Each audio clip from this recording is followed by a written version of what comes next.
የሚኒሊክ እዝ የደጋው መብረቅ ኮር በዛሬው ዕለት ከጠላት ጋር በተደረገ አውደ ውጊያ ጀብድ ፈጽሟል ተባለ። ቴዎድሮስ እዝ 5ኛ ክፍለ ጦር ወንበርማ ብርጌድ ጀብድ ሲፈጽም በመተማ ወረዳ 3ኛ ቀኑን ያስቆጠረው አውደ ውጊያ በድል እንደቀጠለ ይገኛል ሲል በላይ ዘለቀ እዝ ገለጸ። በአፋር ክልል የህወሓት ኃይሎች ተቆጣጥሯቸዋል ከተባሉና ከአጎራባች አካባቢዎች ከ2000 በላይ ሰዎች መፈናቀላቸውን አንድ የአካባቢው ባለስልጣን ተናገሩ። የአሜሪካው ፕሬዝዳንት ዶናልድ ትራምፕ በናይጄሪያ ከፍተኛ ቁጥር ያላቸው ክርስቲያኖች ሞትን ለማስቆም ጦራቸውን እንደሚያዘምቱ የተናገሩት ዝም ብሎ የመጣ ዛቻ አይደለም ተባለ። ሰላም፣ ጤና፣ ፍቅር የምንመኝላችሁ ውድ የበለስ ሚዲያ ቤተሰቦቻችን እናንተን ይመጥናሉ ብለን ያሰብናቸውን የተመረጡ የጥቅምት 27 ቀን 2018 ዓ.ም የምሽቱን የግንባር መረጃዎችን ወደ እናንተ ይዘን ቀርበናል። እስከ ፍጻሜው ሰናይ ቆይታ። የአማራ ፋኖ ብሔራዊ ኃይል ምዕራብ አማራ ቀጠና ቴዎድሮስ እዝ 5ኛ ክፍለ ጦር ወንበርማ ብርጌድ ጀብድ ፈጸመ። ሸንዲ ከተማ ከመሸገው የአገዛዙ አገልጋይ ከፈራረሰው ስርዓት ካለቆቻቸው ተልእኮ ተቀብለው ወደ ወገዳድ ሲንቀሳቀሱ በነበሩ ኃይሎች ላይ ነበልባሎቹ የወንበርማ ብርጌድ ቆጥላን ላይ ረጅም ሰዓት በማድፈጥ ከ2 ሰዓት እስከ 8 ሰዓት ከጠላት ጋር ኃይለኛ ተጋድሎ አድርገዋል ብሏል። ብርጌዱ በአውደ ውጊያውም ከ15 በላይ የአገዛዙ ኃይል ወደ ላይኛው እንደተሸኙ እንዲሁም 4 ፓትሮል ቁስለኛ ከወገዳድ ጭኖ ወደ ማርቁማ እንደወሰዳቸውና ወደ ሲኖ መኪና ገልብጦ ሽንፈቱን ለመደበቅ ቡሬ ሆስፒታል እንደወሰዳቸው የውስጥ ምንጮቻችን ገልጸውልናል ሲል ጨምሮ ገልጿል። ብርጌዱ በደረሰባቸው ከባድ ምት ተደናግጠው ወግዳድ መሽጎ ካለው ጠላት ዘንድ ቢያድርም አይበገሬዎቹ የወንበርማ ብርጌድ ሽንዲ ከተማ ደርሰው በመግባት ኃይለኛ ተጋድሎ ፈጽመዋል። በአውደ ውጊያውም በቁጥር ያልታወቀ የአገዛዙ አገልጋዮች ወደ ላይኛው ሲሸኙ ቁስለኛውን እንደተለመደው ወደ ጤና ጣቢያ አስገብቷል ነው የተባለው። የደጋው መብረቅ ኮር አይሻ ክፍለ ጦር ክንዱ አሻግሬ ሻለቃ በዛሬው ዕለት ከጠላት ጋር በተደረገ አውደ ውጊያ ሻለቃው ትልቅ ድልን አግኝቷል ተባለ። በአውደ ውጊያው ከተገኙት አሁናዊ ድሎች ከ10 በላይ የጠላት ሰራዊት ሲደመሰሱ ከ15 በላይ ቁስለኛ በማድረግ ታላቅ ጀብዱ ፈጽመዋል ብሏል ኮሩ። በመቄት ወረዳ ገረገራ እየተባለ በሚጠራ ቦታ ላይም ጥቅምት 27 ቀን 2018 ዓ.ም በነበረው ጦርነት የፋሽስቱ ሰራዊት ጥምር ኃይሉን ጨምሮ 4 ድሽቃና ሞርተር አዋቅሮ በአንድ አውደ ውጊያውን ያካሄደ ቢሆንም በአንድ ሻለቃ ፋኖች ግንባሩን ሲባል እግሬ አውጪኝ ብሎ የተደመሰሱ ወታደሮቹን ሳያነሳ ፈርጥጧል። ለተከታታይ ሳምንታት በደጋው መብረቅ ኮር የሚደርስበትን በትር አንድያ ህይወቱን መታደግ የተሳነው የፋሽስቱ ሰራዊት ከፋኖቹ በሚደርስበት ጥቃት በየአውደ ውጊያው የተበታተነ ከሚፈረጥጠው ሰራዊት ባሻገር በርካታው የአሞራ ሲሳይ ሆኖ ቀርቷል። በተያያዘ ዜና በአማራ ፋኖ ብሔራዊ ኃይል አፋብሃ ምስራቅ አማራ ቀጠና ሚኒሊክ እዝ ንጉስ ሚካኤል አሊ ኮርስ የሚገኙ ክፍለ ጦሮችን ወታደራዊ መመሪያው በሚጠይቀው መስፈርት መሰረት በአዲስ መልኩ የማደራጀት ስራ እየተሰራ ይገኛል ተብሏል። በዚህም መሰረት በምዕራብ ወሎ ግንባር ለጋምቦና ከላላ ወረዳ ውስጥ ይንቀሳቀሱ የነበሩ 2 ክፍለ ጦሮች ማለትም ሸዋንግዛው ካሳ ክፍለ ጦርና ሳጅን አደም አሊ ወይም አባናደው ክፍለ ጦር ወደ አንድ እንዲመጡ በማድረግ ሰራዊታቸው ተበውዞ በ3 ሻለቃዎች የተዋቀረ አዲሱ ህድ ክፍለ ጦር የተመሰረተ ሲሆን ስያሜውም የስመጥሩ ጀግና ማስታወሻ እንዲሆን በሚል ሳጅን አደም አሊ ወይም አባናደው ተብሎ እንዲጠራ ሰራዊቱ በሙሉ ድምጽ ወስኗል። ክፍለ ጦሩ የተዋቀረባቸው ሻለቃዎች ስያሜም በትግሉ ሂደት የተለየ የጦር ሜዳ ጀብዱ ፈጽመው በተሰዉ ጓዶች ስም እንዲሆን የተደረገ ሲሆን በዚህም መሰረት አንደኛ ሻለቃ ሸዋንግዛው ሻለቃ ሲባል ለሻለቃ 2 ደግሞ እንድሪስ ተሾመ ሻለቃ የሚል ስያሜ ተሰጥቶታል። በብስቁልሉ ኦፕሬሽን ጠላት አንቀጥቅጦና በርካቶችን ደምስሶ በስተመጨረሻ ጥይት ሲያልቅበት ትጥቄ ጠላት እጅ አይገባም ብሎ ብሬኑን ድንጋይ ላይ ከስክሶ በክብርና በጀግንነት በተሰዋው በአርበኛ አህመድ አቀስታ ስም ደግሞ 3ኛው ሻለቃ ተሰይሟል። ከአደረጃጀት ሪፎርሙ በተጨማሪ የአፋብሃ ምስራቅ አማራ ቀጠና ሚኒሊክ እዝ ዘመቻ መምሪያ ምክትል ኃላፊ ኮሎኔል ፈንታው መኩዬ ለክፍለ ጦርና ሻለቃ አመራሮች የወታደራዊ አመራር ስልጠና መስጠቱ ታውቋል። ለክፍለ ጦሩ ሰራዊት አባላትም ወታደራዊና የፖለቲካ ስልጠና የተሰጠ ሲሆን በዋናነት በአማራ ህዝብ የህልውና ትግል ዙሪያ ያላቸውን ግንዛቤ ለማሳደግ የሚያስችል የአቅም ግንባታ ስልጠና እንዲወስዱም ተደርጓል ነው የተባለው። የክፍለ ጦሩን ሰራዊት የግዳጅ አፈጻጸም ብቃት ይበልጥ ለማሻሻልና የማድረግ አቅሙን ለማዳበር ሲባል በቀድሞ የአማራ ልዩ ኃይል አባይ ክፍለ ጦር አመራር ሻለቃ ክንዱ ሰውነት አማካኝነት ለተከታታይ 15 ቀናት ወታደራዊ ስልትን የተመለከተ የተግባርና የንድፈ ሐሳብ ስልጠና ለሰራዊት አባላት እንደተሰጠም ነው ለማረጋገጥ የቻልነው።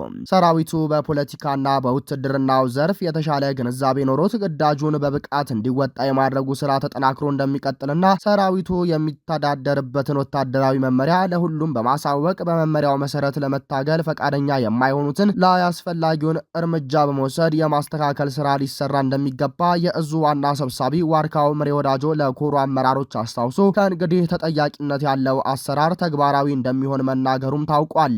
ኮሎኔል ፈንታው መኩዬ በበኩሉ ስለ መሪነትና ሌሎች ወታደራዊ ጉዳዮች ለክፍለ ጦርና ሻለቃ አመራሮች ስልጠና ሲሰጥ ባስተላለፈው መልእክት እጃችሁ ላይ ያለው የሰው ህይወት ነውና በእውቀትና ጥበብ ይህን ትግል ልትመሩ ይገባል ሲል አሳስበዋል።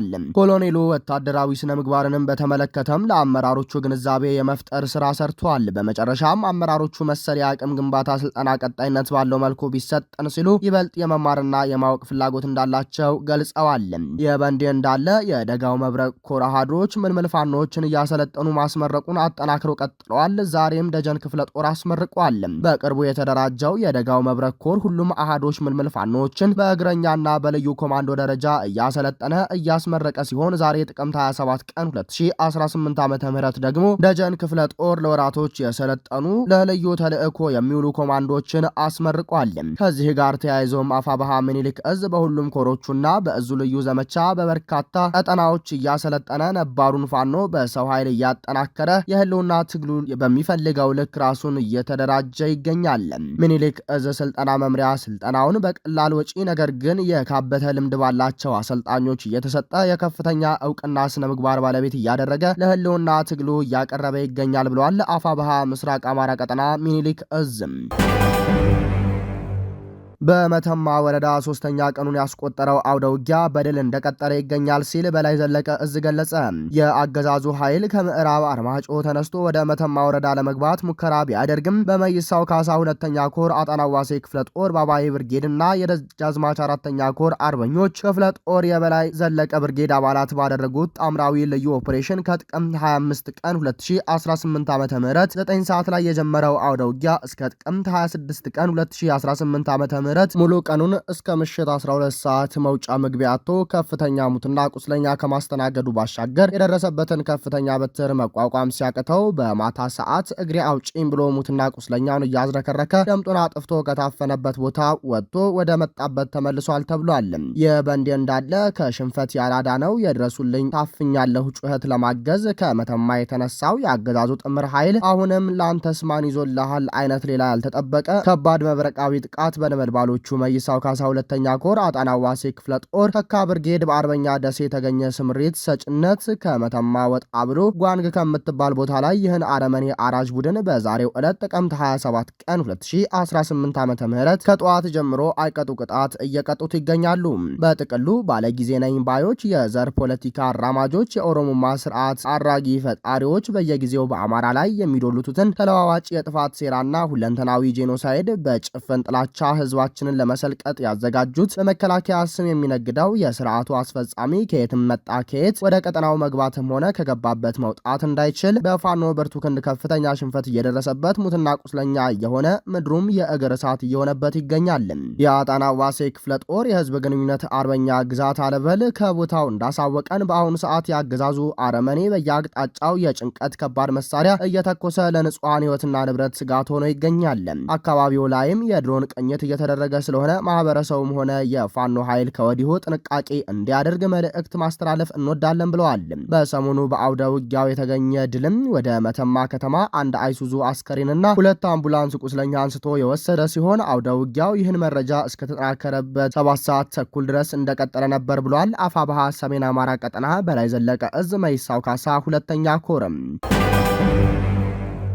በአፋር ክልል የህወሓት ኃይሎች ተቆጣጥረዋቸዋል ከተባሉና ከአጎራባች አካባቢዎች ከ2000 በላይ ሰዎች መፈናቀላቸውን አንድ የአካባቢው ባለስልጣን ለኢትዮጵያ ኢንሳይደር ተናገሩ። ከቀያቸው የተፈናቀሉት ነዋሪዎች በአፋር ክልል ዞን 2 መጋሌ ወረዳ በሚገኘው በፋሩ ቀበሌና በአቅራቢያው በሚገኙ ቦታዎች መጠለላቸውንም ባለስልጣኑ ተናግረዋል። በመጋሌ ወረዳ በሚገኘው ቶንሳ ቀበሌ ላይ ትላንት ረቡዕ ጥቅምት 26 ቀን 2018 ዓ.ም በህወሓት ቡድን ጥቃት መፈጸሙን የአፋር ክልል መንግስት ትላንት ምሽት ባወጣው መግለጫ አስታውቆ ነበር። የክልሉ መንግስት በዚሁ መግለጫው የህወሓት ቡድን በዚሁ ቀበሌ የሚገኙ 6 አካባቢዎችን በጉልበት ተቆጣጥሯል ሲል ወንጅሏል። ኢትዮጵያ ኢንሳይደር በስልክ ያነጋገረቻቸው 3 የአካባቢው ነዋሪዎች ይህንኑ የክልሉን መረጃ አረጋግጠዋል። በአሁኑ ወቅት በህወሓት ኃይሎች ቁጥጥር ስር ያሉ ቦታዎች ሚልኪ፣ ዋረአ፣ ሚላ፣ ከረፋቱ፣ ካውሶበራና ከረሙአጋ የተባሉ አካባቢዎች መሆናቸውን እነዚሁ ነዋሪዎች አስረድተዋል። የአፋር ክልል መንግስት በትላንቱ መግለጫው ወረአና ሚልኪ በተባሉ ቦታዎች የህወሓት ቡድን በንጹሃን የአፋር አርብቶ አደሮች ላይ የከባድ መሳሪያ ተኩስ ከፍቷል ሲል ወንጅሎ ነበር። የቶንሳ ቀበሌ ነዋሪ የሆኑ አንድ የአይን እማኝ የትላንቱ የከባድ መሳሪያ ተኩሱ የቆየው ከአመሻሽ 12 ሰዓት ተኩል ገደማ ጀምሮ እስከ ምሽት 2 ሰዓት እንደነበር ገልጿል ሲል ኢትዮጵያ ኢንሳይደር መረጃውን አጋርቶናል። የአሜሪካው ፕሬዝዳንት ዶናልድ ትራምፕ በናይጄሪያ ከፍተኛ ቁጥር ያላቸው ክርስቲያኖች ሞትን ለማስቆም ጦራቸውን እንደሚያዘምቱ የተናገሩት ዝም ብሎ የመጣ ዛቻ አይደለም ተባለ። ለወራት በዋሽንግተን ያሉ ፖለቲከኞችና የክርስቲያን ደህንነት ተሟጋቾች እስላማዊ ታጣቂዎች በናይጄሪያ የሚገኙ ክርስቲያኖች ላይ ስልታዊ የሆነ ጥቃት እየፈጸሙ ነው ሲሉ የወነጅሉ ነበር። ነገር ግን ቢቢሲ የተመለከታቸው ሰነዶች ላይ የሰፈሩ ቁጥሮች እውነተኛነት ለማረጋገጥ አስቸጋሪ ናቸው። በመስከረም ወር ላይ ኮሜዲያንና የቴሌቪዥን ፕሮግራም አቅራቢ ቢል ማሄር በናይጄሪያ ክርስቲያኖች ላይ ይፈጸማል ያለውን የዘር ማጥፋት ሲያብራራ ነበር። ቦኮ ሃራም የተባለው ቡድን በመጥቀስም ከ2009 ጀምሮ ከ100,000 በላይ ሰዎችን ገድለዋል፣ 18,000 ቤተክርስቲያኖችን አቃጥለዋል ብለዋል። በማህበራዊ ሚዲያም ተመሳሳይ ቁጥር በስፋት ሲሽከረከር ነበር። በአቡጃ የሚገኘው መንግስት ግን ይህንን መረጃ ከእውነታው ጋር የሚጣረስ ሲል ውድቅ አድርጎታል። የናይጄሪያ መንግስት ከፍተኛ ሞት ያስከተሉ ጥቃቶች ስለመፈጸማቸው ማስተባበያ አልሰጠም። ነገር ግን የሀገሪቱ ባለስልጣናት የሽብርተኞች ጣት ገዳይ የሆነው ርዕዮተ ዓለማቸውን የማይቀበል ላይ ሁሉ የሚፈጸም ነው፣ ሙስሊሞች፣ ክርስቲያኖችና ሌላ እምነት የሚከተሉ ላይ ሁሉ ይላሉ። በናይጄሪያ የሚፈጸሙ ፖለቲካዊ ጥቃቶችን የሚከታተሉ ቡድኖች እንዲሁ በናይጄሪያ የተገደሉ ክርስቲያኖች በቁጥር ከሚባለው በጣም ያነሰ ነው በማለት በእስላማዊ ጂሃዲስት ቡድኖች የበለጠ ጥቃት የሚደርስባቸው ሙስሊሞች ናቸው ባይ ናቸው። የናይጄሪያ የደህንነት ጉዳዮች ተንታኝ የሆነችው ክርስቲያን አኒ በክርስቲያኖች ላይ ጥቃት ሲዘነዘር የነበረው ሽብር የመፍጠር ሰፊ ስልት አካል ሆኖ እንጂ ክርስቲያኖች ሆን ተብሎ ጥቃት እየደረሰባቸው ነው የሚሉ መረጃዎችን ማረጋገጥ አይቻልም ትላለች። ናይጄሪያ በሀገሪቱ የተለያዩ አካባቢዎች ከጂሃዲስቶች ጥቃት በተጨማሪ የተለያዩ የደህንነት ስጋቶችን ያለባት ሀገር ነች። እነዚህ የደህንነት ስጋቶች ደግሞ የተለያዩ ምክንያቶች እንዳላቸው መሳት አይገባም ስትል ታስረዳለች። የሀገሪቱ 220 ሚሊዮን ህዝብ በሁለቱ እምነቶች መካከል የተከፈለ ሲሆን ሙስሊሞች በብዛት የሚኖሩት ተደጋጋሚ ጥቃቶች በሚፈጸሙባቸው የሀገሪቱ ሰሜናዊ ክፍል ነው። የቴክሳስ ሴናተር ቴድ ክሩዝ በናይጄሪያ ክርስቲያኖች ላይ ጥቃት እየተፈጸመ ነው ከሚሉት ወገን ናቸው። እንደ እርሳቸው ገለጻ ከሆነ እንደ አውሮፓውያን አቆጣጠር ከ2009 ጀምሮ 50,000 ክርስቲያኖች የተገደሉ ሲሆን 18,000 ቤተ ክርስቲያኖችና 2,000 የክርስቲያን ትምህርት ቤቶች ወድመዋል። ቴድ ክሩዝ ይህንን የዘር ማጥፋት ከማለት ይልቅ በእስላማዊ ጂሃዲስቶች የሚፈጸም የጅምላ ግድያ ቸል ማለት እንዲሁም ማመቻቸት ማለት መርጠዋል። ትራምፕ ይህንኑ የሴናተሩን ቃል በመጠቀም ናይጄሪያን የተዋረደች ሀገር በማለት የሀገሪቱ መንግስት የክርስቲያኖች መገደል እንዲቀጥል ፈቅዷል ብለዋል። የናይጄሪያ መንግስትም የጂሃዲስቶች ጥቃት መከላከል ባለመቻልና ቸል በማለት የቀረበበትን ውንጀላ በማጣጣል እንደ ቦኮ ሃራም እና ኢስላሚክ ስቴት ያሉ ጽንፈኛ ቡድኖችን እየተዋጋ እንደሆነ ገልጿል። ነገር ግን አሜሪካ በእነዚህ ቡድኖች ተገደሉ ያለቻቸው ክርስቲያኖችን ቁጥር ለማረጋገጥ አስቸጋሪ ነው። ሴናተር ክሩዝ የጠቀሱት በናይጄሪያ የሚንቀሳቀስና በአገሪቱ ያለን የሰብአዊ መብት ሁኔታ የሚከታተል መንግስታዊ ያልሆነ ድርጅት እንደ አውሮፓውያን አቆጣጠር በ2003 ያወጣውን ሪፖርት ነው። ምንም እንኳን ድርጅቱ ከቢቢሲ የቀረበለትን ጥያቄ ባይመልስም ክሩዝ የተጠቀሙት ቁጥር ከድርጅቱ ሪፖርቶች ጋር በቀጥታ የሚገናኝ ነው።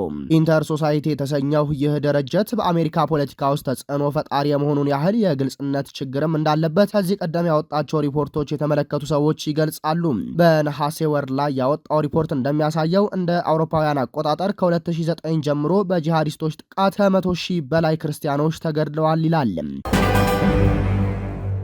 ክቡራንና ክቡራት አድማጭ ተመልካቾቻችን ለሰዓቱ የነበረን የዜናና የመረጃ ስርጭታችን ይህንን ይመስላል። ሰናይ ጊዜ ተመኘንም።